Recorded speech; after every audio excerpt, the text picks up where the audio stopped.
وأشهد أن محمدا عبده ورسوله. قال الله تعالى في القرآن الكريم: يا أيها الذين آمنوا اتقوا الله حق تقاته ولا تموتن إلا وأنتم مسلمون.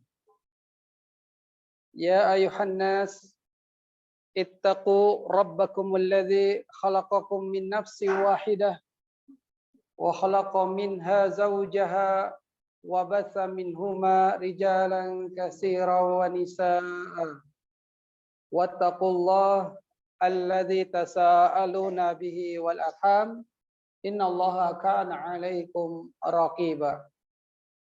أما بعد فإن خير الكلام كلام الله وخير الحدي حدي محمد صلى الله عليه وسلم وشر الأمور محدثاتها فإن كل محدثات بدعة وكل بدعة ضلالة وكل ضلالة في النار أو كما قال رسول الله صلى الله عليه وسلم.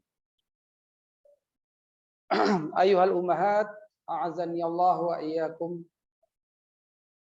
Bersyukur kita kepada Allah Tabaraka wa Ta'ala yang dengan berbagai kenikmatan yang telah diberikannya, yang kalau kita hitung-hitung kita tidak akan mampu menghitung nikmat Allah Subhanahu wa Ta'ala. Di antara nikmat yang terbesar adalah nikmat kita berada di dalam Islam. Nikmat tatkala kita berada di dalam sunnah. Hari ini hari Rabu dan kita masih di bulan Muharram. Kalau tidak salah 15 hari ini, 15 Muharram 1445 Hijriah. Tahun telah berganti, tahun telah bertambah, tentunya usia kita pun bertambah. Namun hakikat itu semua, jatah hidup kita berkurang. Maka daripada itu, berbekalah untuk negeri akhirat.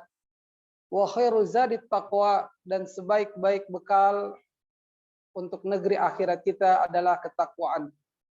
Di antara ketakwaan adalah dengan taat kepada Allah di atas ilmu Allah dan kita mengharapkan pahala.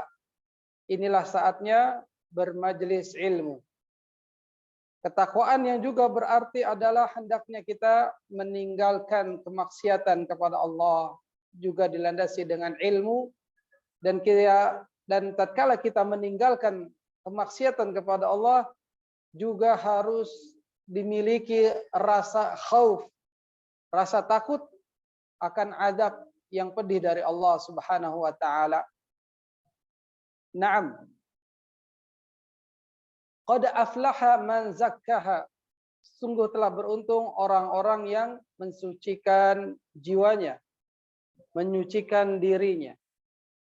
Inilah pembahasan kita lanjutan dari Asru Qawaid fi Tazkiyatin Nafs.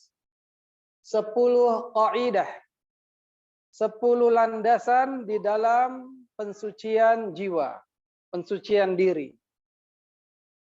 Di Syekh Abdul Razak Ibn Abdul Muhsin Al-Badar, hafizallahu ta'ala. Buah karya dari Profesor Abdul Razak hafizallahu ta'ala. 10 kaidah itu yang 2 telah berlalu penjelasannya dan pelajaran kita. Hari ini akan masuk kepada al-qaidatus salisah, kaidah yang ketiga. Murajaah adalah hal yang harus kita lakukan sebagai talabatul ilm, sebagai orang-orang yang menuntut ilmu, maka sering-sering bermurajaah, sering-sering mengulang pelajaran yang telah berlalu. Karena itu akan mengkokohkan ilmu. Kaidah yang pertama, dan ini adalah kaidah yang disebutkan, yaitu at-tauhidu aslun ma tazaku bihin nufus. Kaidah pertama, hal tersebut bisa menyucikan jiwa. at-tauhid, mengesahkan Allah dalam hal rububiyahnya, dalam hal uluhiyahnya, dan juga dalam hal asma wa sifatnya. Kita mesti dan kita harus mengesahkan Allah, menunggalkan Allah dalam hal-hal tersebut. Adapun kaidah kedua yang juga telah kita pelajari, dia adalah ad-du'a, berdoa, yang merupakan miftahu zakah an-nufus. Dan dia adalah kunci daripada mana pensucian jiwa. Masih ingat apa doanya yang diajarkan Nabi kepada kita agar kita diberikan oleh Allah Subhanahu wa taala suci jiwa kita. Allahumma ati nafsi taqwaha wa zakkiha anta khairu man zakaha anta waliyuha wa maulaha. Ini doa, maksudnya kalau kita ulang-ulang, kalau kita amalkan, itu akan nempel di dalam dada kita. Itulah ilmu yang thariqahnya, caranya salah satunya dia harus dihifz, dihafalkan. Dan memorinya ada di dalam dada kita, hati kita ini. Ya, antuna sekalian memiliki gadget, tentu bervariasi memorinya, penyimpanan datanya. Tapi kalau kita, Allah berikan hati, ini lebih hebat dari memori gadget Anda yang Anda miliki. Tidak akan hack kalau dia terjaga. Kalau dia berusaha untuk mengamalkannya. Maka ilmu-ilmu yang ada harus diamalkan untuk menjaga keberlangsungan ilmu tersebut, ya, kemanfaatan ilmu tersebut. Allahumma ati nafsi taqwaha wa zakkiha anta khairu man zakka anta waliyuha wa maulaha. Ya, sering diamalkan. Itulah faidah yang kedua, berupa doa sebagai kunci dalam pensucian jiwa. Al-qaidatu tsalisah yang hari ini kita akan bahas, dia adalah Al-Qur'anul Karim, manba'ut tazkiyati wa ma'inuha. Al-Qur'an sebagai sumber mata air dalam pensucian jiwa, ya, mata air dalam pensucian jiwa. Lihat, tentu tidak asing dengan Al-Quran. Dialah termasuk kutub, kitab-kitab yang Allah turunkan. Dan kita mesti mengimani kitab-kitab yang Allah turunkan. Karena ini bagian dari rukun iman yang 6. Dia menempati posisi ketiga, al-imanu bi kutubillah, beriman kepada kitab-kitab Allah. Di sana ada apa? Zabur. Pada siapa? Jawab, Daud alaihissalam, Nabi Daud alaihissalam. Di sana ada Taurat. Pada siapa? Musa, Nabi Musa alaihissalam. Pun di sana ada Injil. Pada siapa? Nabi Isa alaihissalam. Juga ada suhuf Ibrahim, lembaran-lembaran Ibrahim. Dan terakhir, sebagai penutup kitab-kitab Allah, sebagai penyempurna kitab-kitab Allah, sebagai yang memansuh, yang menghapus kitab-kitab sebelumnya. Dia adalah Al-Qur'anul Karim yang diturunkan kepada Nabi kita Muhammad sallallahu alaihi wasallam. Tentu ummahat fillah azani Allah wa iyyakum sudah mempunyai kutaib kecilnya ya tentang 10 kaidah pensucian jiwa. Ini dibuka. Berkata Syekh Abdul Razak hafizallahu taala menukil firman Allah azza wa jalla, laqad mannallahu 'alal mu'minin idz ba'atsa fihim rasulan min anfusihim yatlu 'alaihim ayatihi wa yuzakkihim wa yu'allimuhumul kitaba wal hikmah. Allah Subhanahu wa taala firmankan, sungguh Allah telah mengkaruniakan kepada siapa? Kepada orang-orang beriman. Masukkah kita di dalamnya? Kita insya Allah masuk bagian daripada orang-orang beriman. Jika bagaimana? Jika kita beriman kepada Allah dalam hal rububiyahnya, dalam hal uluhiyahnya, juga dalam hal asma wa sifatnya. Kita beriman kepada malaikat-malaikat Allah, beriman kepada kitab-kitab Allah, beriman kepada rasul-rasul Allah, beriman kepada hari kiamat, dan beriman kepada qada maupun qadar. Kalau kita mengimani 6 tersebut, masuklah kita ke dalam alal mu'minin yang Allah berikan karunia. Idz ba'atsa fihim rasula, tatkala dia Allah Azza wa Jalla mengutus kepada mereka seorang rasul min anfusihim, ay min jinsihim, dari jenis mereka, dari bangsa atau golongan mereka. Yatslu alaihim ayati, yang rasul tersebut yatslu, dia membacakan kepada kamu sekalian, ya, kepada mereka, ayatihi, ayat-ayatnya, tanda-tandanya. Bukan hanya membacakan, tetapi dengan kitab tersebut wa yuzakkihim, mensucikan mereka, wa yu'allimuhumul kitaba wal hikmah, dan rasul tersebut mengajarkan Alkitab, yakni Al-Qur'an, dan Al-Hikmah, yakni as-sunnah Nabi sallallahu alaihi wasallam. Mengajarkan Al-Qur'an dan mengajarkan as-sunnah. Taib. Ummahat a'azani Allah wa iyyakum. Inilah Al-Qur'an sebagai sumber mata air dalam pensucian jiwa.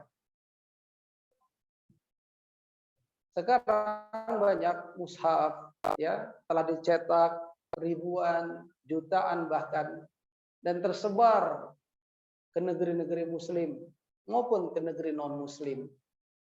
Di negeri muslim tentu hal ini sudah biasa. Setiap rumah-rumah, di antara rumah-rumah orang-orang muslim ada Al-Qur'an.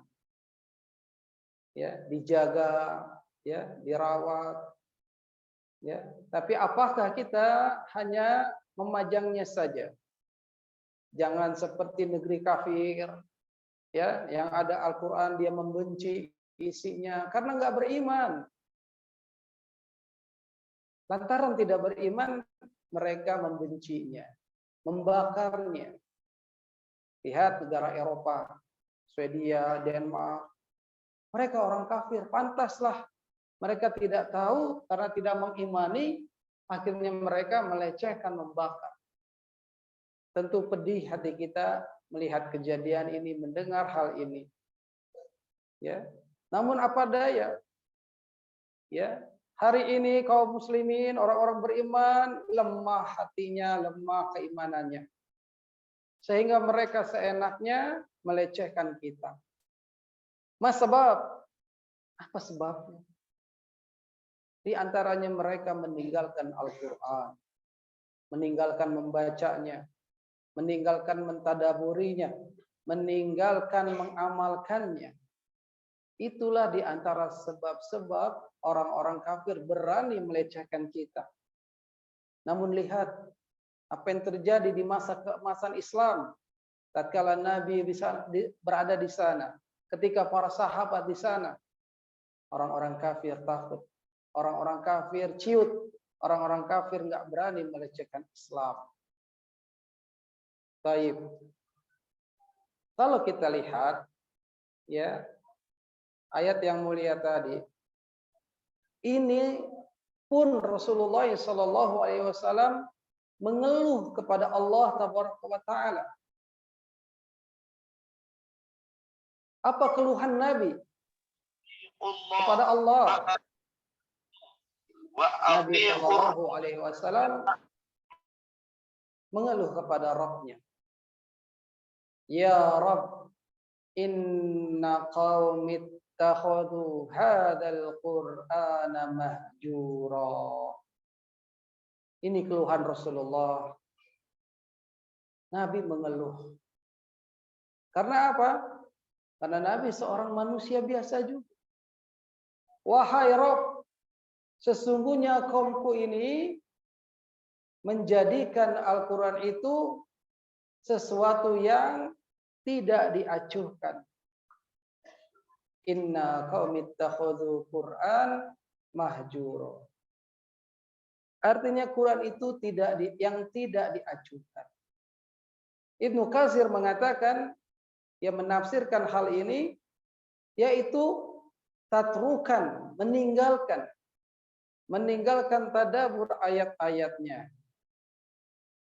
meninggalkan untuk memahami isinya, dan tentunya tidak mengamalkan Al-Quran.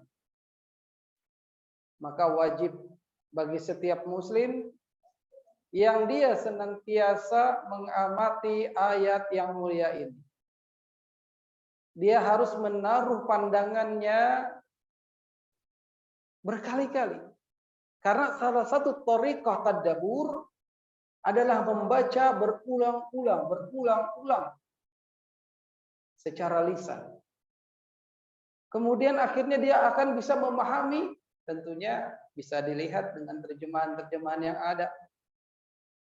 Ya, yang terjemahan yang thiqah, yang dipercaya. Ya, mungkin ada terjemahan dari Al-Qur'an yang dikeluarkan dari Mamlakah Arabiyah Saudiyah, ya, yang sudah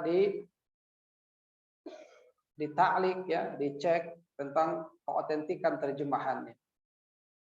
Ya Rabb, inna qaumi ittakhadhul Qur'ana mahjura. Wahai Rabbku, sesungguhnya kaumku menjadikan Al-Quran sesuatu yang tidak diacuhkan. Ya, sesuatu yang ditinggalkan, yang dicuekin, biarin saja. Terpajang di tempat-tempatnya, perpustakaan pribadi, cuma dipajang sebagai koleksi. Ya, berdebu akhirnya. Dibuka cuma di bulan Ramadan. Ya, kita katakan hal ini adalah sesuatu yang jangan terjadi buat kita sebagai pemeluknya, orang Islam yang telah diberikan mukjizat Al-Quran. Atau dia malah sering membuka gadgetnya, dan ini adalah waqi', ini kenyataan. Ya, di akhir zaman ini yang Allah berikan anugerah berupa gadget, ya, itu harus dimanfaatkan. Banyak aplikasi-aplikasi Muslim yang bermanfaat, diantaranya Mushaf Al-Quran. Aplikasi Al-Quran sudah bisa ada di gadget kita. Itu diunduh, itu di-download. Jadikan itu sebagai halaman pertama tatkala kita membuka gadget kita. Ya, jadikan itu pula pertama yang kali kita sentuh tatkala membuka gadget kita. Bukan yang warna hijau terus dibuka. Ya. Tapi lihat aplikasi Al-Quran, walaupun namanya aplikasi, ya, taruh di paling atas, ya, di antar mukanya, paling atas, paling pertama kali kita sentuh, kita buka, di situ dilihat, dibaca, ya. Namun tentu ini berbeda dengan mushaf yang lembaran-lembaran. Kalau di gadget kita nggak perlu wudu untuk membuka Al-Quran. Tapi kalau mushaf yang ada itu mesti berwudu. Taib. Ummahat fillah azani Allah wa iyyakum.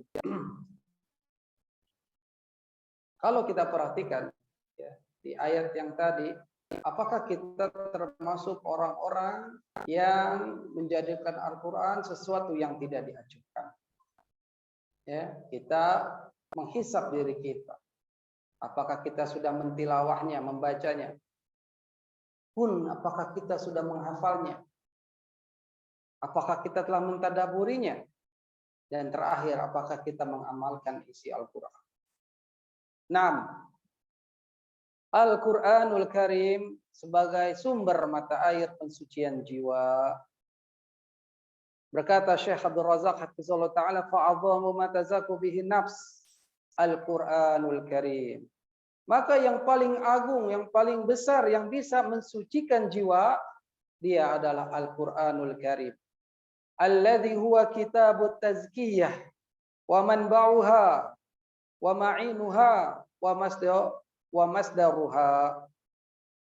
Dialah Al-Quran, kitabut tazkiyatun nafs, kitab pensucian jiwa, sumber dari pensucian jiwa, mata air dari pensucian jiwa. Faman arada li nafsihi at-tazkiyah falyatlubha fi kitabillahi azza wa jalla. Maka siapa saja yang dia menginginkan dirinya, yang jiwanya menginginkan tazkiyah, menginginkan jiwanya suci, maka ambillah di dalam Al-Quranul Karim. Wah, jiwa kita kotor ini. Ya, jiwa kita kotor, berdosa, dan tentu tidak bisa dihindari. Hari ini, ya, fitnah menyebar. Ya, dosa baik yang sengaja maupun tidak sengaja pasti terjadi kepada anak Adam. Kullu bani Adam khata' wa khairul khata'in at-tawwabun. Setiap anak Adam manusia itu bersalah, berdosa. Namun sebaik-baik anak Adam yang berdosa, dia bertobat kepada Allah. Ingin suci jiwanya, ambil Al-Quran. Dibaca, dihafal, ditadaburi, dan diamalkan. Qala Ibnu Abbas radhiyallahu anhuma. Berkata Ibnu Abbas, sahabat yang mulia ini, Dhabinallahu liman ittaba'al Qur'ana alla yadhilla fid dunya wa la yasqa fil akhirah. Dhaminallah, dot mim nun, dhaminallahu. Allah menjamin. Siapa yang meragukan kalau Allah menjamin? Ya, ini Allah yang menjamin kita. Kalau asuransi apa menjamin? Tidak. Kadang asuransi itu berbohong, berdusta. Tapi Allah menjaminnya 1000%. Apa yang Allah jamin? Liman ittaba'a al-Qur'ana. Siapa saja yang dia mengikuti Al-Quran. Kalau siapa saja yang telah mengikuti Al-Quran dan Allah menjamin, apa jaminannya? Alla yadhilla fid dunya. Tidak akan pernah tersesat di dunia. Lihat, ini jaminan bagi Allah yang mengambil Al-Quran untuk pensucian jiwanya, yang mengambil Al-Quran sebagai pedoman hidupnya, tidak akan pernah tersesat di dunia. Wala yasqa fil akhirah, dan tidak akan celaka, ya, tidak akan merana. Di mana? Jawab, fil akhirah. Tidak akan pernah merana, tidak akan pernah celaka di akhirat. Summa tala, kemudian Ibnu Abbas radhiyallahu anhu membacakan firman Allah, "Faman ittaba'a hudaya fala yadhillu wa la yashqa." Maka siapa saja yang mengikuti hudaya, petunjuk aku, kata Allah, ya ini berupa Al-Quran, fala yadhil, maka dia tidak akan tersesat tatkala berada di dunia, juga enggak tersesat di akhirat.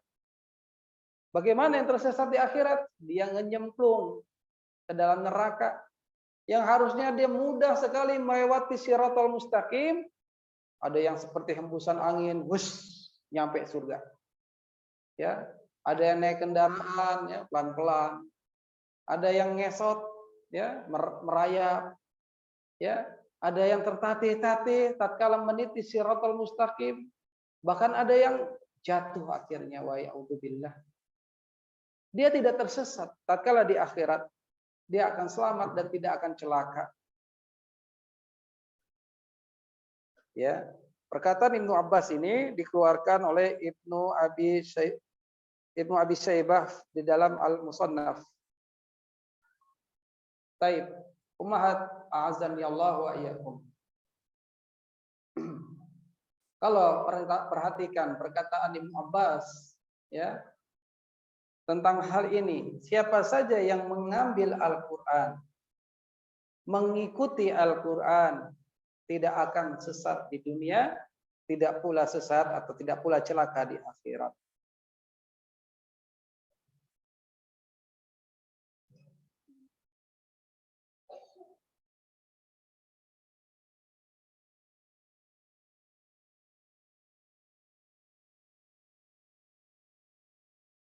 Karena kalau dia mengambil dan mengikuti Al-Quran, tentu pasti jaminannya Allah tidak membuat tersesat dan tidak membuat celaka. Namun Allah tegaskan kembali pula dalam surat Thaha ayat 124.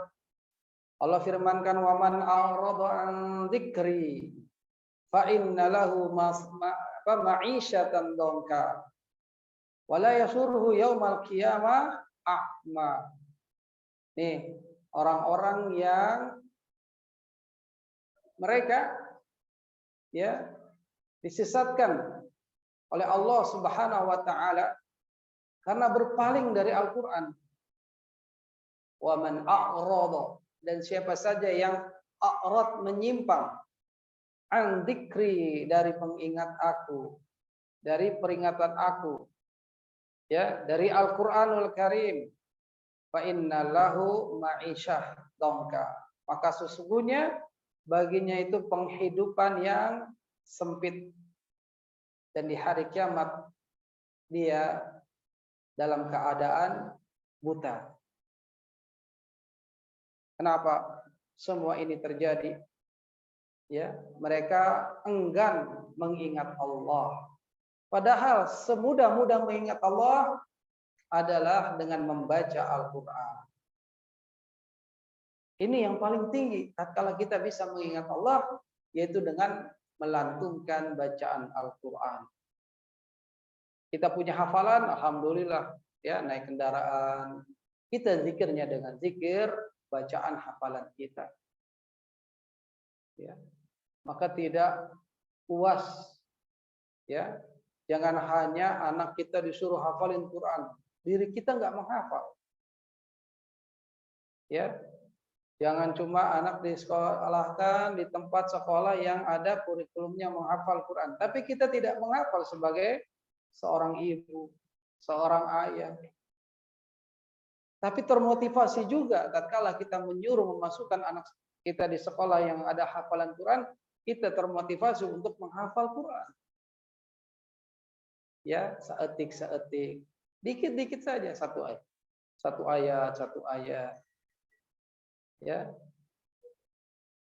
Dan kita ketahui bahwasanya sahabat-sahabat menghafal Quran bukan di usia kecil, tapi di usia-usia dewasa yang dia baru beralih dari kafir menuju Islam, baru menghafal Quran. Ya, maka termotivasilah diri kita untuk kita menghafal Quran selama hidup kita. Baca, dihafal. Caranya mudah menghafal Quran. Baca aja sebanyak-banyak mungkin satu baris. Ya. 20 kali dibaca. Ya. Dengan melihat, tutup, ya, baca. Ada yang mendengarkan. Ya, suaminya suruh pegang atau anaknya suruh pegang Ustaz. Cekin bacaan aku ya, Nak. Ya, dicekin. Benar. Ya. Maka jangan sampai berpaling dari mengingat peringatan Allah Subhanahu wa taala. Di antara manusia Mereka belajar Al-Quran tapi lalai dalam membacanya. Sudah bisa belajar tajwid, tahsinul Quran, dia lalaikan bacaannya lagi. Naam.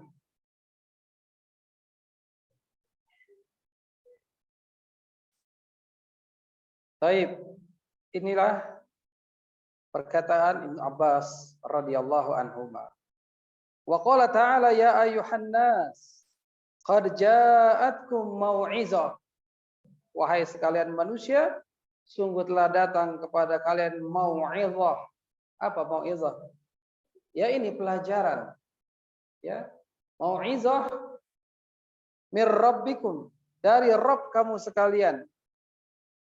Wa syifa'ul lima fis sudur, dan syifa, penyembuh buat apa-apa yang ada di dalam dada, ya, berupa penyakit, ya. Wa huda wa rahmah lil mu'minin, dan dia sebagai petunjuk juga rahmat untuk orang-orang beriman. Maka ketahuilah wahai sekalian manusia, yang Allah telah tegaskan datang kepada kalian, qad ja'atkum mau'izah. Pelajaran, peringatan, ya, pelajaran dari Allah Subhanahu wa taala.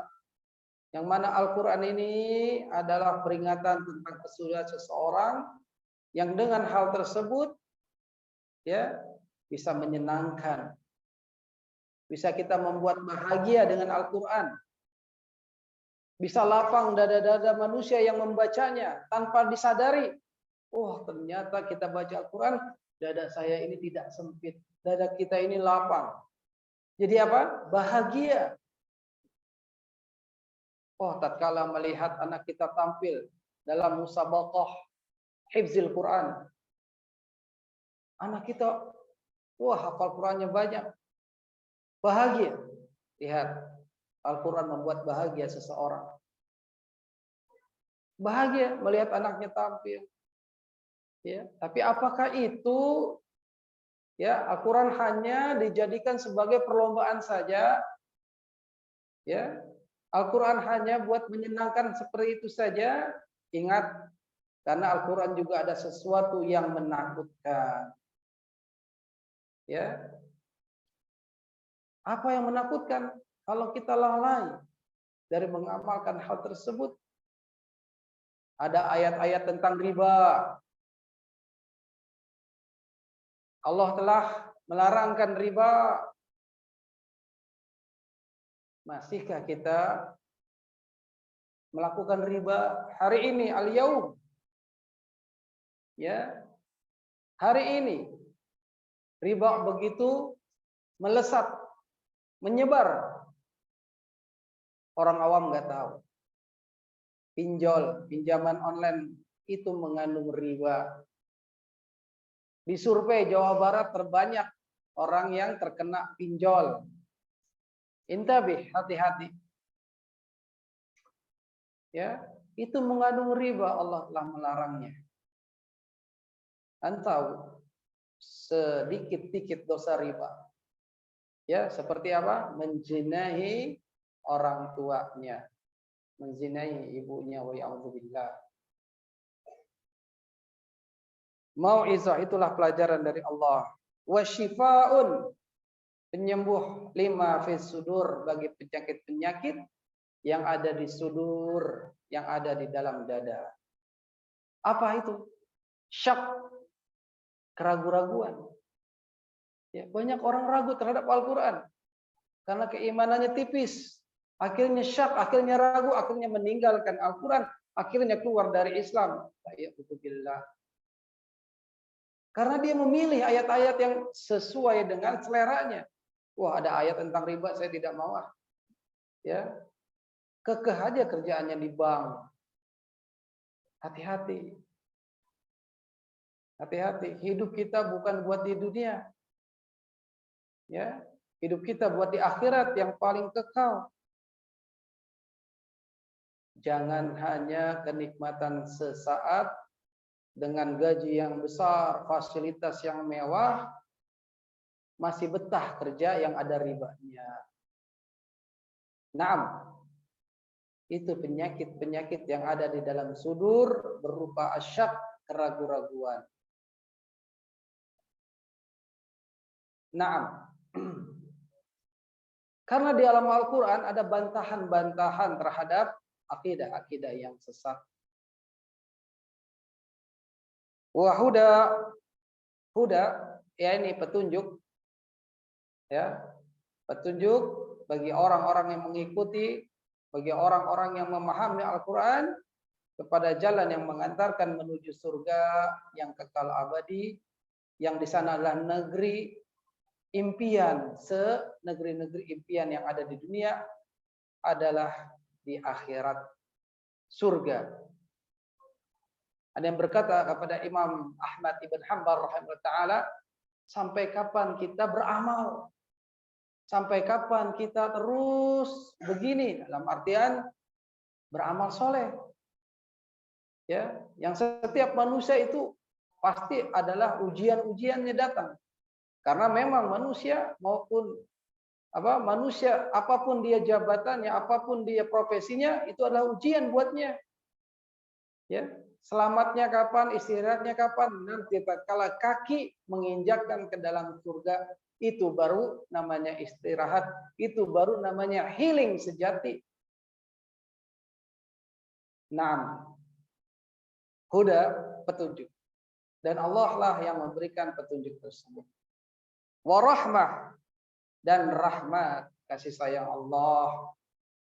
Hal-hal yang di dalam Al-Quran yang menjadi sebab turunnya rahmat Allah kepada hamba-hambanya. Sering banyak baca Al-Quran, insya Allah rahmat Allah akan turun ke dalam rumah tersebut. Ya, mawaninya, pencegah rahmat dihilangkan. Apa diantaranya? Adanya gambar-gambar makhluk bernyawa. Yang malaikat rahmat tidak akan pernah masuk ke dalam rumah-rumah yang di dalamnya full gambar makhluk bernyawa. Ya. Maka ini rahmat Allah akan datang. Kalau kita sudah tahu cara untuk mendapatkan rahmat Allah di dalam rumah kita. Ya, seringnya tilawah Quran, seringnya ada murotal. Ya. Enggak lagi dia ya dengar-dengar nyanyi-nyanyian. Ya, yang mengandung cinta-cinta palsu. Ya. Enggak ada lagi. Dia ingin rahmat Allah muncul atau tercurah ke dalam rumahnya, sering baca Al-Quran dalam rumah. Mawaninya, pencegah-pencegahnya hilangkan. Taib. Ummahat filah azani Allah wa iyyakum. Ya. Alladzina atainahumul kitab yatlunaha haqqa tilawah. Nanti kita sebutkan hal ini. Kemudian kita menukil ya, atau Syekh Abdul Razak hafizahullah taala menukil perkataannya Ibnul Qayyim rahimallahu taala ya di dalam kitabnya Zadul Ma'ad juz keempat halaman 119. Apa yang dinukil? Dinukil itu artinya dikopi ya, diambil terus diletakkan, dibubuhi di karyanya, karya tulisnya. Yaitu perkataan Ibnu Qayyim rahimahullah taala, muridnya Syekhul Islam Ibnu Taimiyah. Al-Qur'anu huwa shifaa'ut tammu min jami'il adawa'il qalbiyah wal badaniyah wa adawa'ud dunya wal akhirah.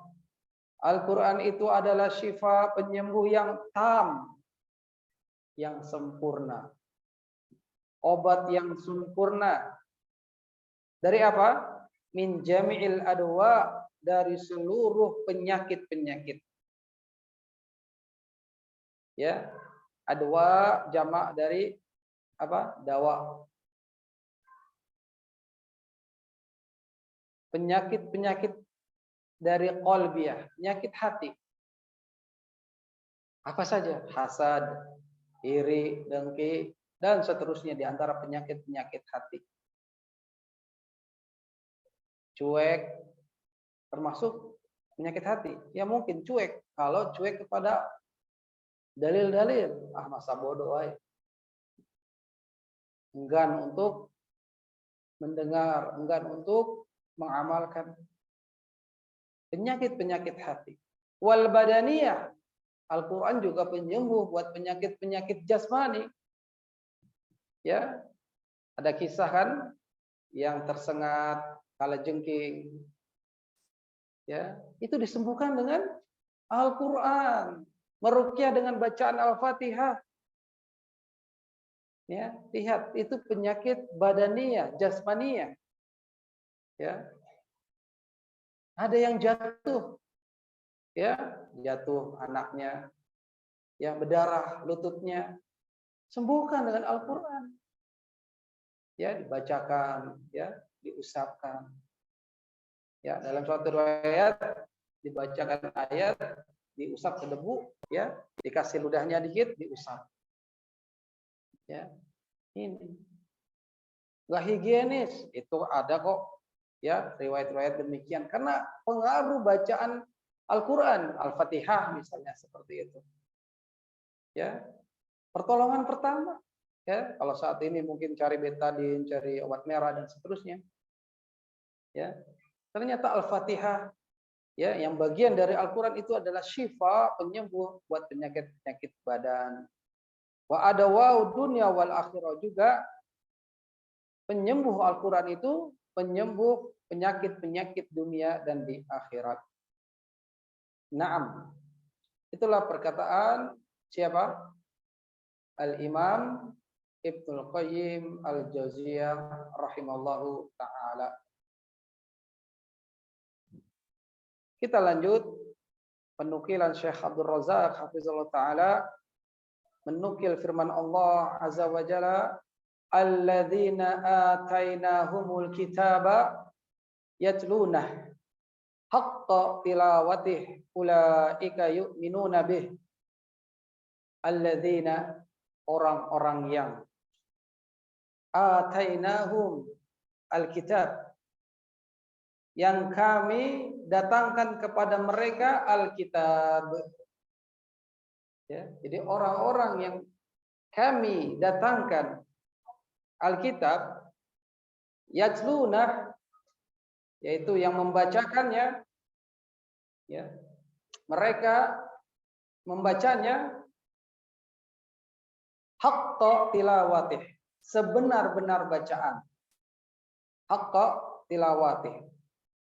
Ulaika yu'minuna bih, mereka itulah orang-orang yang beriman dengannya. Wa may yakfur bihi, kalau terusannya ini, siapa saja yang mengkufurkan hal ini, dia tidak beriman. Fa ulaika humul khasirun, ya, maka mereka adalah orang-orang yang merugi. Ya, ini ada di dalam surat Yunus ayat 57. Allah Ta'ala memberikan keterangan hal ini kepada kita. Ternyata bagaimana sih cara atau membaca Al-Quran itu dengan sebenar-benar bacaan. Karena kita telah diberikan ini melalui Jibril kepada Muhammad SAW, kemudian datanglah kepada kita Al-Quran ini. Bagaimana haqqa tilawah, bagaimana sebenar-benar bacaannya.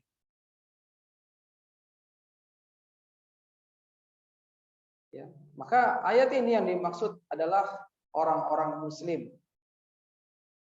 Ada juga pendapat lain yang mereka katakan ini adalah para ahli kitab yang memeluk Islam. Tapi walhasil Al-Quran telah sampai kepada kita dan kita menjadi orang Muslim. Orang yang menyerahkan ibadahnya kepada Allah Azza wa Jalla. Itu kan orang Islam, ya. Al-Islam. Al-istislamu lillahi bitauhid. Menyerahkan dirinya kepada Allah dengan mentauhidkan. Taib. Yatluna haqqa tilawatih. Kita perhatikan, mereka membaca Al-Quran dengan bacaan yang sebenar. Apa yang dimaksud? Yang dimaksud adalah mengikuti dan mengamalkannya. Mereka menghalalkan apa yang Allah halalkan. Mereka mengharamkan apa yang Allah haramkan. Sudah dikatakan babi haram dalam Al-Quran, ya udah haram di dunia. Jangan coba-coba jualan babi. Mau hewannya ataupun mau olahannya. Benar-benar dia mengikuti dan mengamalkan. Ini aneh. Ya, ada orang yang menentang Allah, dia seorang muslim tapi menjual babi. Ya, dia menjual makanan olahannya dari babi. Wa ya'udzubillah. Yajluna haqqa tilawatih, mereka membacanya dengan sebenar-benar bacaan, ya ini yang tidak mengubah dan menggantinya. Ya, dia tidak mengubah dan tidak menggantinya. Pun dia tidak mentakwil isinya. Ya, tahrif dari ayat-ayat Allah, memalingkan dari makna sebenarnya. Ya. Tatkala ada firman Allah, Ar-Rahmanu 'alal arsyistawa. Ya, Allah berada di ars, istiwa. Tidak dipalingkan dengan istaula, seperti itu. Ya. Tidak memalingkan, tidak mentakwil-tawil dengan akalnya dari Al-Qur'an. Baik.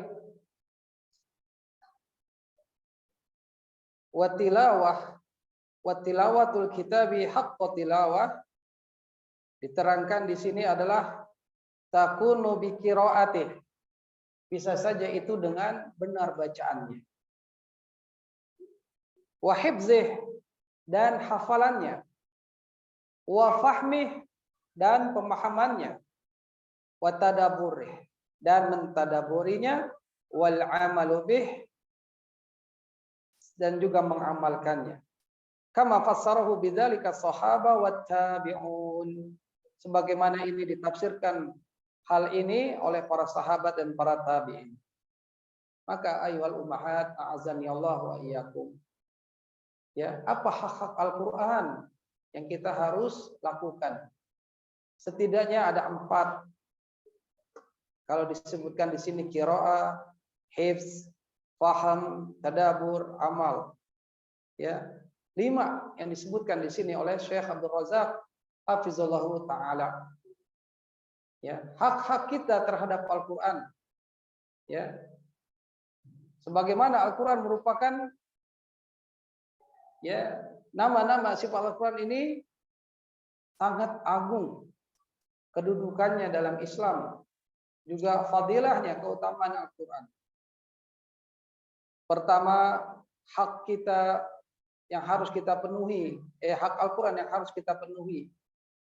1, hak Al-Qur'an itu adalah tilawahnya, qiraahnya, bitartil, dengan tartil. Mana perintahnya?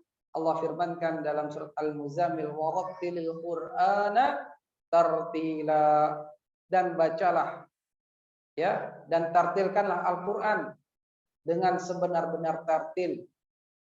Artinya sesuai kaidah tajwid. Maka pada saat ini hukum membaca Al-Qur'an dengan tajwid adalah wajib. Belajar tajwid tidak wajib. Tapi membaca Al-Qur'an dengan tajwid wajib. Nah, lalu bagaimana itu Ustaz? Ya belajar tajwidnya.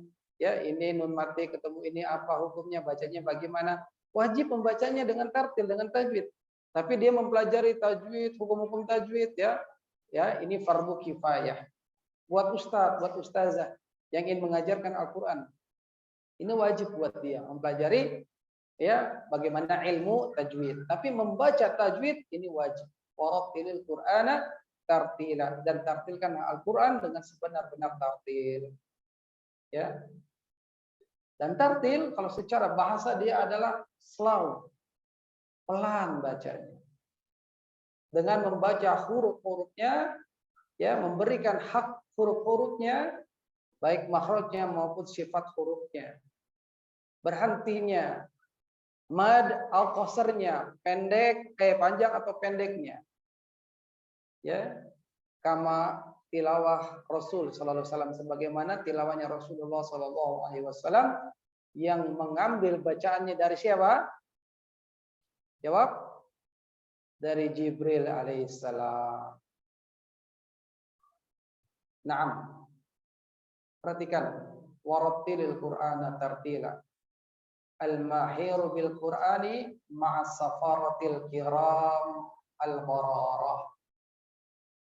Hendaknya seorang muslim dan muslimah, ya, dia membaca Al-Qur'an dengan tartil. Karena al-mahiru, yang mahir dalam baca Al-Qur'an bersama siapa? Ma'al kiramil bararah, bersama malaikat-malaikat yang mulia lagi baik. Ya. Maka alhamdulillah, ya, di Madar Islamic School ada kelas tajwid juga.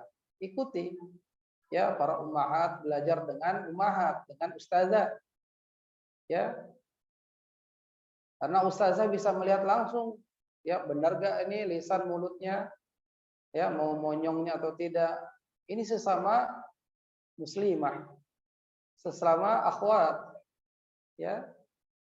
Kita tidak diperkenankan seorang muslimah belajar Al-Quran dengan seorang ustaz, guru laki-laki. Ya, bahaya. Ya, jangan fitnah ini. Karena sebagian kaum muslimin banyak yang tidak memperhatikan hal ini. Seorang muslimah atau kelompok pengajian akhwat belajar Al-Quran, tilawah Qurannya dengan seorang ustaz, ya, guru laki-laki. Ini adalah tidak sesuai dengan manhaj, ya. Naam.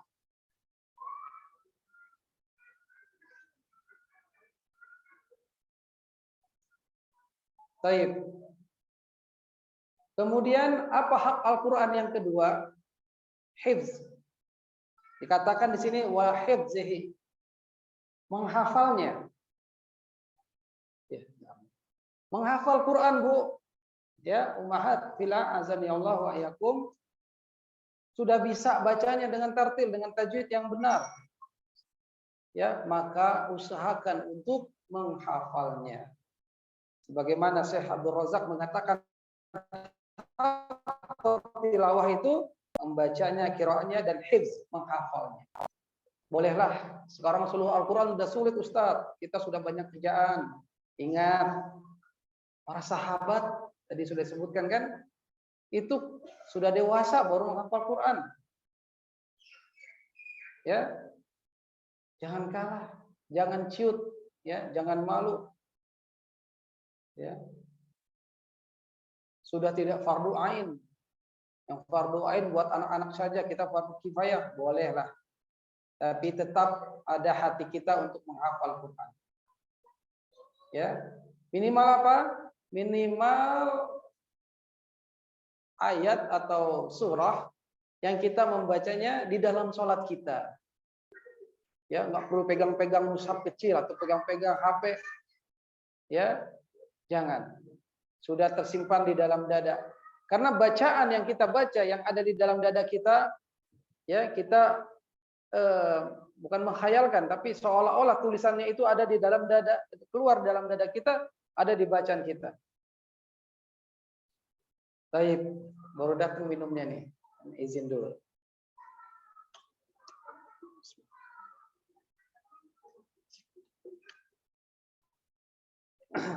Nah, menghafalnya, ya. Pokoknya harus ada keinginan untuk kita menghafal. Ya, minimal itu ayat yang kita baca di dalam sholat kita, ya, tanpa bantuan kita memegang alat, ya, tapi dengan bantuan yang ada di dalam dada kita, disimpan. Ya. Dan tentu kalau semakin banyak semakin bagus. Naam.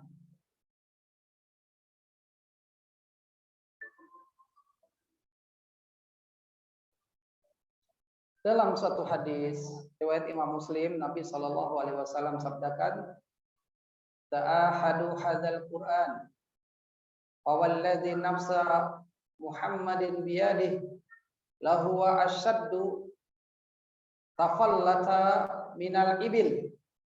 Tafallata minal ibli fi uqliha. Ya, hendaknya kalian mengulang-ulang Al-Qur'an. Ta'ahadu, kata Nabi sallallahu alaihi wasallam, mengulang-ulang. Nabi bersumpah, "Fawalladzi nafsa Muhammad biyadihi," demi jiwa Muhammad yang berada di tangan Allah. Ini selalu Nabi katakan demikian kalau ingin menegaskan suatu perintah yang Nabi ingin sekali umatnya mengamalkan. Nabi bersumpah dengan demi jiwanya Muhammad yang berada di tangannya, di tangan Allah. Ya, hadis ini pun akhirnya apa? Menetapkan sifat Allah bahwasanya Allah punya tangan. Tapi jangan tanya bagaimana tangan Allah. Jangan mirip-miripkan tangan Allah dengan tangan makhluk. Laisa kamitslihi syai'un wa huwas samiul basir. Kata Nabi setelah memerintahkan agar kita mengulang-ulang Al-Qur'an dan bersumpah demi menegaskan perintah ini. Tidaklah Nabi bersumpah kecuali ingin sekali umatnya melakukan hal ini, yaitu apa? Mengulang-ulang Al-Qur'an. Lahuwa asyaddu, kata Nabi sallallahu alaihi wasallam, ya sungguh Al-Qur'an itu lebih mudah terlepas, ya hilang dari qalbi seseorang, dari dalam dada seseorang, daripada terlepasnya unta dari ikatannya. Ya. Maka bagaimana biar untanya terikat terus? Ya sering dihadirkan, sering dikunjungi. Bagaimana Al-Qur'an itu biar tidak terlepas? Sering dibaca-baca, sering diulang-ulang. Taib, ya, maka itu thariqahnya ya. Menghafal udah baca aja dengan melihat 20 kali lah. Kalau mau 20 kali lebih baik. Semakin banyak, semakin diulang-ulang, semakin akan tertanam insyaallah taala. Wa fahmihi wa tadaburihi, memahami dan mentadaburinya. Ini hak Al-Qur'an yang ketiga. Hak Al-Qur'an yang nomor 3, setelah tadi membacanya, menghifdznya, menghafalnya, memahami atau mentadaburinya. Kitabun anzalnahu ilaika mubarak liyadabbaru ayatih. Kitab yang kami turunkan kepadamu adalah mubarak, yang diberkahi, supaya mereka liyatadaburi ayatihi, untuk mentadaburi ayat-ayatnya. Liyatadzakkaru ulul albab, dan supaya orang-orang yang berakal mengingatnya. Inilah hak yang ketiga, mentadaburi, memahami Al-Qur'an. Ya. Gimana Ustadz kalau Al-Qur'an itu tidak ditadaburi? Kenapa? Padahal Allah telah menyuruh agar ayat-ayatnya ditadaburi. Ya.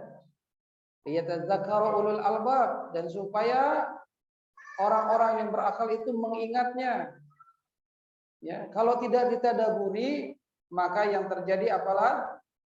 Terkunci hatinya, tergembok hatinya, unlock hatinya. Kalbunya bisa terkunci.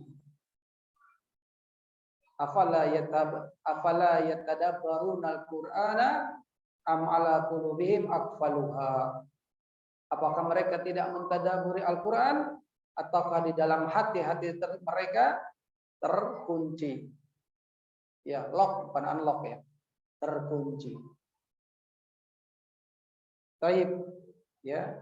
Maka semakin banyak kalau kita mentadaburi Al-Qur'an, mencoba untuk memahami Al-Qur'an, meminta kepada Allah agar diberikan pemahaman, ya, maka apa yang terjadi? Hal tersebut akan menaikkan keimanan kita. Ya. Setahap demi setahap, selangkah demi selangkah, iman kita akan naik tatkala kita terus mencoba mentadaburi Al-Qur'an. Baca ayatnya, perulang, perbanyak, lihat ya artinya, lihat tafsirannya. Sudah banyak buku-buku tafsir, ya. Dilihat. Ya. Maka seyogianya seorang muslimah, seorang muslim ya, orang-orang Islam, dia untuk apa?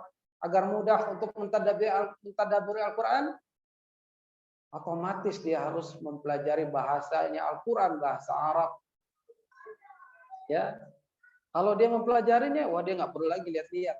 Ya, orang Arab tahu bacaannya Al-Quran, tapi dia belum tentu tahu tafsirannya. Makanya perlu membaca tafsir juga. Ya, tapi seenggak-enggaknya orang yang belajar bahasa Arab, ya dia tahu ya akan makna, ya artinya, ya dibandingkan orang yang nggak belajar bahasa Arab, orang yang cuma menghafal Quran, tapi nggak belajar bahasa Arab, maka itu akan sulit. Ya, sekali lagi, orang yang belajar bahasa Arab dia akan mudah untuk menghafal Al-Quran. Ya, dibandingkan orang yang tidak belajar bahasa Arab misalnya. Ya, maka itu akan mempermudah dirinya untuk menghafal, untuk mentadaburi Al-Quran. Baik. Ya. Kalau ada pertanyaan, tafsir apa yang paling mudah Ustadz untuk kita baca? Ya, cari tafsir As-Sa'di. Taisur Rahman, ya, tafsir Syekh As-Sa'di itu paling mudah insyaallah taala. Atau tafsir Muyassar ya. Yang lebih luas lagi tafsir Ibnu Katsir, ya, ada asbabun nuzulnya. Ya. Jadi buku-buku tafsir itu untuk membantu kita memahami dan mentadaburi Al-Qur'an. Kemudian apa? Hak Al-Qur'an berikutnya yaitu yang keempat. Tadi faham dan tadabur itu satu ya. Yang keempat adalah al-amalu bih, beramal dengannya, dengan Al-Qur'an Al-Karim. Ya. Coba lihat di sini. Perkataan Ibnu Mas'ud radhiyallahu an, "Kana ar-rajulu minna idza ta'allama asra ayat lam yujawizhunna hatta ya'rifa ma'anihinna wal 'amalu bihinna." Kata Ibnu Mas'ud radhiyallahu an, "Kana ar-rajulu minna," ya, sahabat adalah sahabat dari kami, ya. Seseorang dari kami adalah seseorang dari kami, yaitu para sahabat, idza ta'allam, bila mana mempelajari asra ayat. Berapa ayat? 10 ayat. Banyak? Sedikit, 10 ayat. Ya. Sedangkan Al-Qur'an berapa semuanya? Jawab. Berapa ayat dalam Al-Qur'an? Sekitar 6.666 ayat. Ya. Kurang lebih demikian. Tapi para sahabat mempelajari 10 ayat. Ya, maka thariqahnya begini ya. Metodenya dalam belajar Al-Qur'an 10 ayat. Lam yujawiz, belum menambah. Ya, tidak menambah. Sampai kapan? Sampai ya'rif, sampai mengetahui makna-maknanya dan beramal dengannya. Ya, ini perkataan Ibnu Abbas radhiyallahu anhu. 10 ayat dibaca, 10 ayat ini dihafal, 10 ayat ini dipahami makna-maknanya. Ya, baru pindah. Ya, ini salah satu thariqah para sahabat yang masuk Islam sudah berusia. Ya. Kita bisa ikuti metode seperti ini. 10 ayat dulu lah. Keberatan Ustadz, ya udah turunkan. Ya, ini disebut 10 ayat bukan batasan yang wajib. Nah. Baik. Perhatikan terakhir sebagai tanbih peringatan, wa qiraatul Qur'an duna fahm ma'ani awil amal bima jaa fihi la tu'addu tilawah bihaqqin. Membaca Al-Qur'an tanpa memahami makna-maknanya atau mengamalkannya dengan apa-apa yang datang di dalamnya, maka itu tidak dikatakan tilawah bihaqqin. Tidak dikatakan membaca dengan sebenar-benar bacaan. Ya, dikatakan tidak memiliki hakikat tilawah Quran. Walidha yaqulul Fudail bin Iyad rahimallahu taala. Oleh karena itu berkatalah Al-Qadi Al-Fudail bin Iyad, innama nazala al-Qur'anu, sungguh hanyalah Al-Qur'an turun liyu'mala bih, untuk diamalkan dengannya. Fattakhadun nas qira'atahu atau fattakhadun nas tilawatahu amala. Maka banyak manusia ini ya yang menjadikan bacaan sebagai amalan saja. Udah cukup dibaca aja, taruh. Gak tahu artinya. Sebenarnya itu bukan membaca hakikatnya. Ya, hakikat membaca, dia baca, dia paham, dia amalkan. Itu yang diinginkan syariat ini. Taib, kalau demikian sudah tahu ya 4 hak Al-Qur'an yang mesti kita tunaikan. Apa saja tadi? Membacanya 2, menghafalnya 3, memahami atau mentadaburinya yang keempat, mengamalkannya. Walhamdulillah anak-anak kita sudah dimasukkan ke sekolah-sekolah kurikulum tahfiz Quran. Tidak mengapa, dia menghafal dulu. Ya. Itu PR kita adalah apa? Untuk mereka bisa memahami dan mentadaburinya kelak. PR kita. Ya. Naam, dan yang paling terpenting adalah mengamalkannya. Allahu a'lam bishawab. Inilah kaidah ketiga dari 10 kaidah tazkiyatun nafs, yaitu Al-Qur'an sebagai mata air, sumber mata air dalam pensucian jiwa.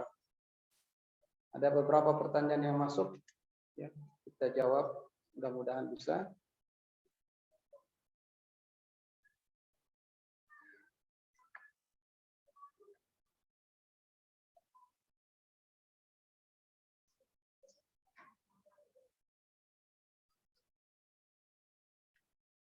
Bismillah, semoga Ustadz sehat selalu, amin. Bagi yang bertanya dan jamaah semuanya juga sehat insyaallah ta'ala. Ingin bertanya, apakah pahalanya sama membaca Al-Quran dari aplikasi HP dengan membaca Al-Quran langsung dari mushafnya? Baik. Pertama, membaca Al-Quran dengan kita memegang mushaf atau dengan memegang aplikasi handphone, mana di antara keduanya yang utama? Mana di antara keduanya yang tidak mendatangkan gangguan? Nah, itu pertanyaannya buat kita. Ya, kalau dikatakan utamanya, dua-duanya utama. Tapi lihat mana yang mendatangkan kekhusyuan yang lebih khusyuk buat kita, mana yang mendatangkan kita tidak terganggu oleh was-was setan yang selalu mengganggu kita untuk khusyuk, untuk bisa tadabbur. Jawabannya pasti Anda ketahui, yaitu di mana? Di mushaf. Di aplikasi Anda terganggu nanti bunyi ting ting ting ting tung tung tung tung. Banyak yang masuk. Ya, medsos-medsos yang Anda sekalian memasukinya, ya, apalagi yang nggak bermanfaat, pasti mengganggu bunyi-bunyi message masuk. Maka kita katakan, ya, tentu keutamaan adalah yang membuat bacaan Al-Quran kita dengan memandang mushaf itu lebih utama, karena pencegah untuk tidak khusyuk, ya, untuk khusyuk itu tidak terjadi di mushaf. Ya, nggak akan ada berita masuk. Tapi kalau di aplikasi, ya pasti datang. Ya, datang yang tidak kita inginkan. Akhirnya apa? Kita singkirkan untuk mushaf. Lihat dulu, berita apa sih di WA? Ini rame banget nih di grup nih. Ya, belum lagi datang marketplace dagangan-dagangan, jualan-jualan di situ. Ya, maka katakan ambil mushaf dengan kita berwudu. Muslimah ada waktu haid. Nah, saat itu pegang aplikasi Al-Qur'an. Ya.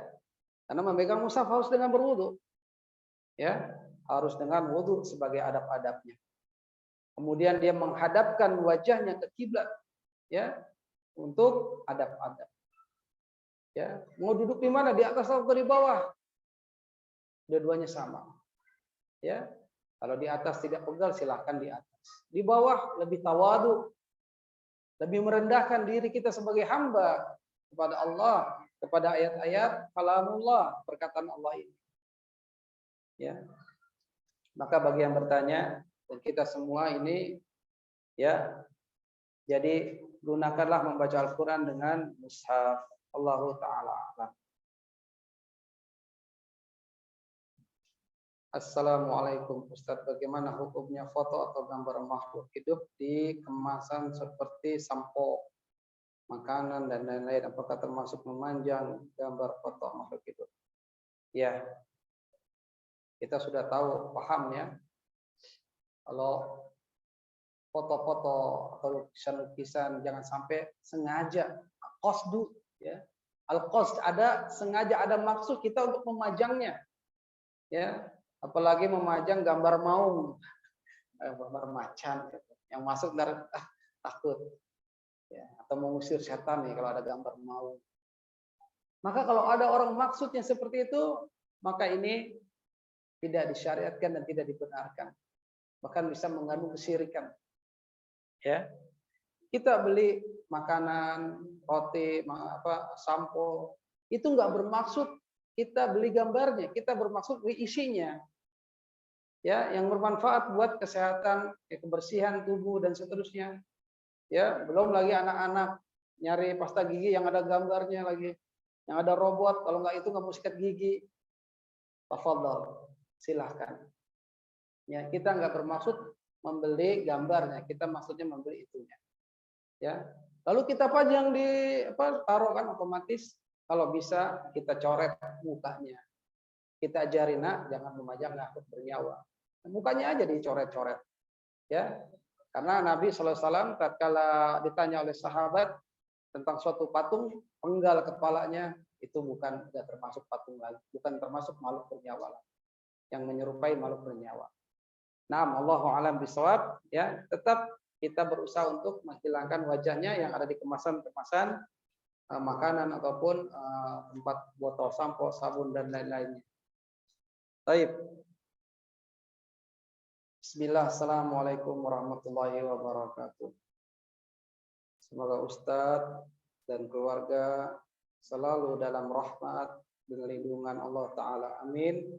Begitu juga bagi yang bertanya dan semua jemaah. Amin. Ya Rabbal Alamin. Izin bertanya, bagaimana kita bisa istiqamah,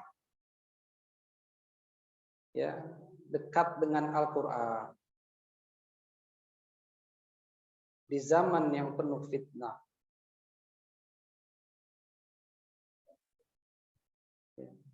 Terutama dari godaan membuka sosmed, ya, gadget.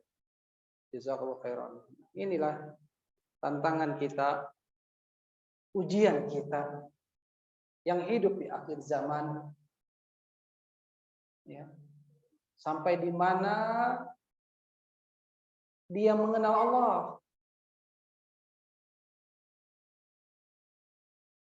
Maka katakan kepada diri kita bahwasanya Allah melihat kita. Ini ditanamkan di hati. Allah lihat kita. Allah ya Rabb, Allah melihat engkau. Timbulkan rasa khasyah, takut pada Allah Azza wa Jalla. Ya. Jadikan rasa takut itu ibadah, memang demikian. Dan ibadah itu adalah ismun jami' likulli ma yuhibbullah wa yardah. Ya, aqwal wal af'al, zahirah wal batinah. Suatu ungkapan bagi setiap apa-apa yang diridhoi oleh Allah. dari ucapan, dari perbuatan, yang zahir, yang nampak maupun yang batin. Maka selalu katakan Allah melihatku, Allah melihatku, Allah melihatku. Ya. Aku belum baca Quran, aku belum baca Quran. Aku belum buka mushaf, aku belum buka mushaf. Ya. Maka tanamkan rasa khasyah, rasa takut, khauf sebagai bagian ibadah, ibadah hati. Ini yang paling utama ini. Wah, malu pada Allah nih. Bukanya pagi-pagi kok sudah sosmed. Lagian ummahat azani Allah wa iyyakum, hati-hati. Kita ini manusia yang lemah hatinya. Kalau sosmed itu bermanfaat dan lebih besar manfaatnya buat kehidupan kita akhirat, buka itu sosmed. Tapi ternyata Al-Quran kalau kita buka itu yang lebih bermanfaat buat kehidupan kita di akhirat dan di dunia tentunya. Ya. Maka cegah nih tangan untuk tidak gatel pegang ini atau nyentuh ini nyentuh itu. Selalu usahakan. Dan tentunya minta kepada Allah pertolongan. Kalau nggak minta ya susah. Ya Allah mudahkan tanganku, mudahkan hatiku menggerakkan tangan ini, membuka mushaf, mudahkan lisanku ini membaca Al-Quran. Kalau hati manusia itu suci, bersih, tentu dia akan lebih senang membuka Al-Quran, membaca Al-Quran. Maka barometernya, kalau kita lebih suka sosmed yang dibuka, berarti hati kita kotor. Jiwa kita ini nggak suci, banyak kotorannya. Itu barometernya. Jangan katakan, wah sudah hijab, hijabnya sudah warna hitam, sudah pakai cadar. Ya, tapi berusaha agar hati kita ini suci, terus bersih, maka minta sama Allah Azza wa Jalla. Ya, inilah perlawanan kita kepada setan. Ya, terhadap setan, perlawanan kita. Menang enggak perlawanan kita pada setan? Ya. Bisikan setan yang lebih halus, bisakah, mampukah kita kalahkan? Maka caranya adalah dengan meminta pertolongan kepada Allah, tanamkan rasa takut kepada Allah. Ya, kabur kalau bisikan setan itu kita turutin. Ya, berwudu sebagaimana kaburnya Yusuf alaihissalam tatkala diajak apa? Diajak perbuatan yang tidak yang hina oleh istri pembesar Mesir. Maka bagi yang bertanya dan kita semua ini, ya, kita sendiri yang menghisap diri kita, ya, menang mana kita ajakan Allah apa bisikan setan yang kita turuti dalam hal ini. Ya, timbulkan Allah melihatku, Allah melihatku, Allah melihatku. Itu saja. Ya. Itu insya Allah membantu kita untuk lebih mencintai Al-Quran. Terus sucikan. Qad aflaha man zakaha wa qad khaba man dassaha. Sungguh telah beruntung orang yang menyucikan jiwanya, sungguh merugi orang yang mengkotorinya. Nah, pada saat ini kita insya Allah tahu firman Allah tadi. Sering baca-baca nih, qad aflaha man zakaha wa qad khaba man dassaha. Dibaca-baca, diulang-ulang, ditadaburi. Insya Allah kita akan mengingat hal ini. Wah, akan beruntung orang yang mensucikan. Akhirnya lebih baik membaca Al-Quran. Karena seseorang kalau sudah bersosmed, itu lupa. Kalau sudah nonton ini, nonton itu, sudah lupa dah. Lebih senang. Lebih adem, bahkan lebih durasinya dipanjangkan. Coba lihat baca Qurannya. Ya, baru 2 menit. Wah, ngantuk. Tutup. Taruh. Itu menandakan hati kita bersih apa kotor? Jawab sendiri. Baik. Naam, Allahu a'lam bishawab. Dua lagi, Bismillahirrahmanirrahim. Ustaz izin bertanya, bagaimana menurut Ustaz mengajarkan Al-Quran di lembaga yang masih melekat bid'ah-bid'ah dalam Islam yang sering dilakukan pada majelisnya? Haruskah anak keluar sedangkan anak-anak yang mengaji sangat semangat ketika menuntut ilmu? Semoga ada solusi dari Ustaz. Jazakallahu khairan. Taib. Khairukum man ta'allama al-Qur'an wa 'allamahu. Sebaik-baik kalian adalah yang mengajarkan Al-Qur'an, yang belajar Al-Qur'an dan mengajari Al-Qur'an. Ini baik. Ya, mengajarkan anak-anak, ya. Kemudian kita lihat di Pandang ini masjidnya masih full bid'ah. Ya, sunah-sunahnya hanya sedikit. Ya, karena mereka belum tahu. Ya, mungkin belum ada kajian di masjid tersebut. Ya, maka tatkala Anda hanya mengajarkan Al-Qur'an saja, ya, mengajarkan Al-Qur'an saja, ini lanjutkan. Tapi tatkala Anda diajak, ayo dong ikut peringatan ini, ya, karena kamu adalah ustazahnya, ya, ustazah anak-anak ini ada acara Maulid Nabi, ini ada Isra Mi'raj, ayo dong sebagai pembukaan baca tilawah Quran, maka kita katakan disitulah dakwah harus ditegakkan yang hak. Omongin ini acaranya nggak boleh dari Nabi, ini termasuk bagian yang diada-adakan, ya.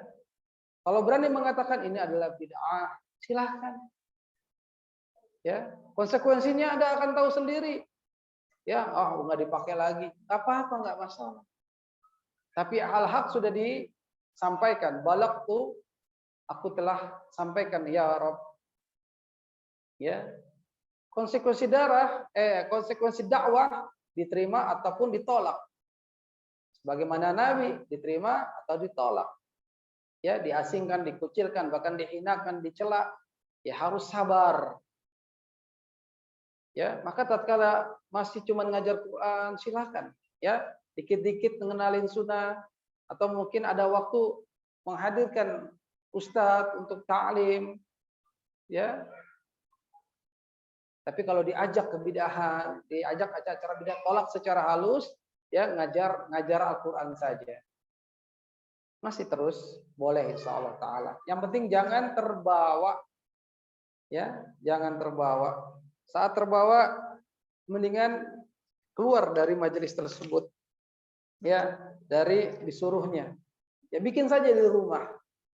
Ya, di rumah baca Quran tapi sesuai dengan peraturan kita, yaitu mengikuti Al-Qur'an dan Sunnah sesuai pemahaman salafus saleh yang menjauhkan bid'ah. Naam. Allahu a'lam bishawab. Terakhir, jazakallahu khairan Ustaz atas bagaimana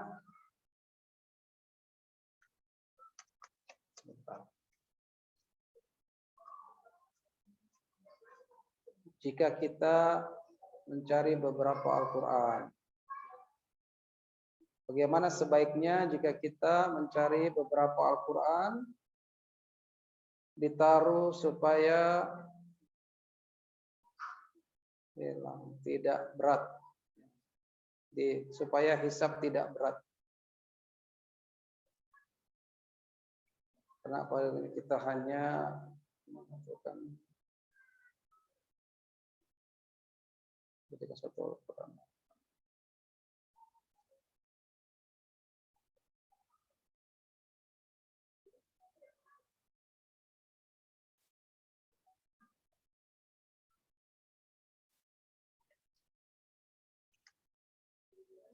Bacaan masih banyak yang harus diperbaiki dan saat ini masih mengikuti tutor. Bolehkah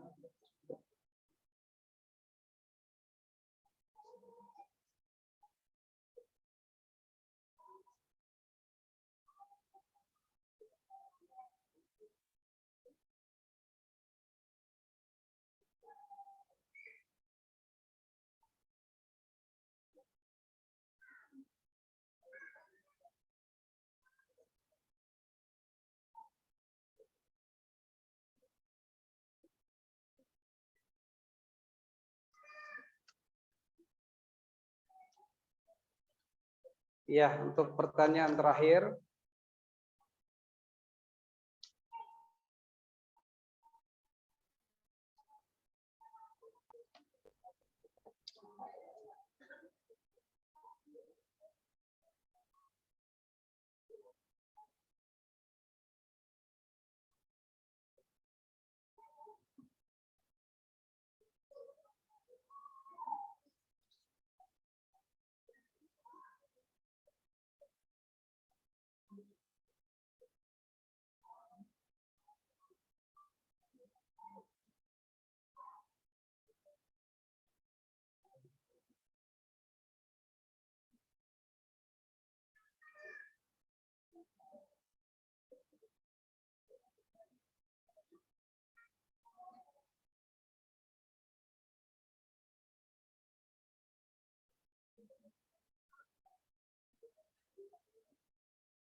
Ya, Al-Quran yang maksudnya mushaf kita banyak ya di rumah.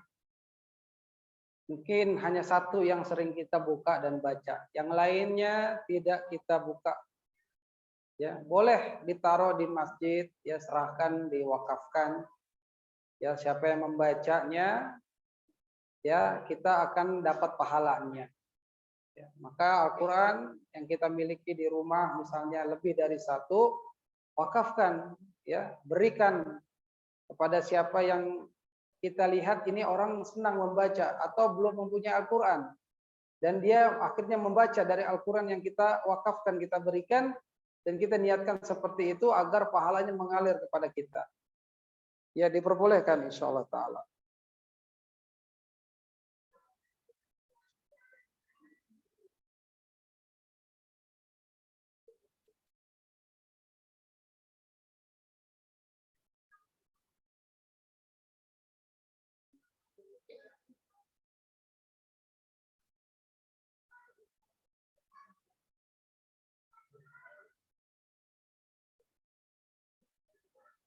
Iya. Sebaik-baik kita menghafal Quran itu kalau sudah kita bertajwid bacaan kita. Ya.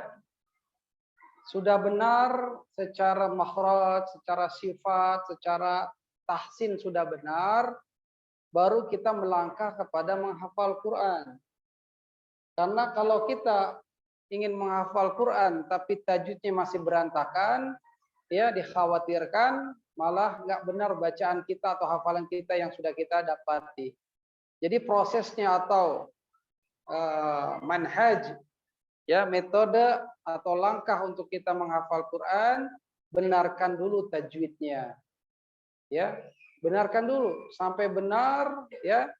Ustaznya bilang sudah masuk kamu ke kisim hafalan. Ya, ke bagian menghafal. Kalau belum benar, jangan sampai kita udah menghafal saja. Ya. Perbanyak tahsin, perbanyak tilawah dan benar tajwidnya, baru kita merambah ke hafalan. Allahu a'lam bishawab. Ini saja mungkin ummahat fillah azani Allah wa iyyakun. Mudah-mudahan yang sedikitnya bermanfaat buat anak pribadi dan juga semuanya. Yang hak tentu dari Allah Azza wa Jalla, yang salah tentu dari anak pribadi yang fakir ilmu ini. Memohon ampunan kepada Allah Azza wa Jalla dan mengharapkan pahala yang sebesar-besarnya pahala sehingga berat timbangan kita nanti di akhirat.